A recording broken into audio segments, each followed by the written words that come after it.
قاعد بتحل في لجنة الامتحان، وفي أسئلة جميلة انت فرحان بيها قوي، وفي أسئلة تانية انت أصلا مجاوبها غلط وعارف انك مجاوبها غلط، لكن قلت لنفسك مش مشكلة أبقى أعدلها في آخر الوقت.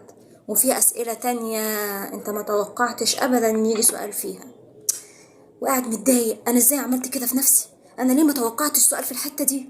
وانت قاعد كده تبرطم مع نفسك، وإذ فجأة المراقب بتاع اللجنة دخل عليكم واخد الورق من مجموعة، وانت ومجموعة تانية سابلكوا الورقة وقال لكم لسه قدامكم الوقت كمان. مش بس كده، ده كمان قال لكم ان الامتحان اوبن بوك وسابلكوا الكتب اللي تشوفوا منها.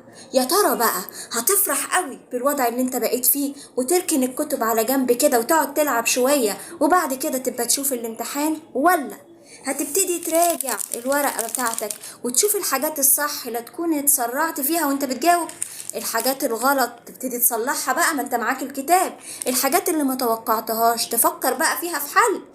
طيب هو ده اللي حاصل معانا دلوقتي في السنة الجديدة.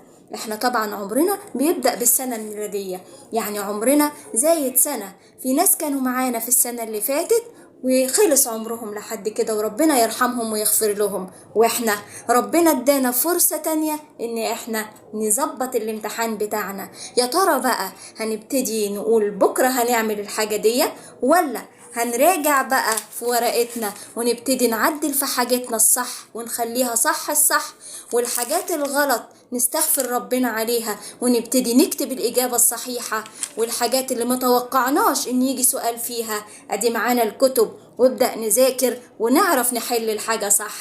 ولا إيه رأيكم؟ وكل عام وانتم بخير، والسلام عليكم ورحمة الله وبركاته.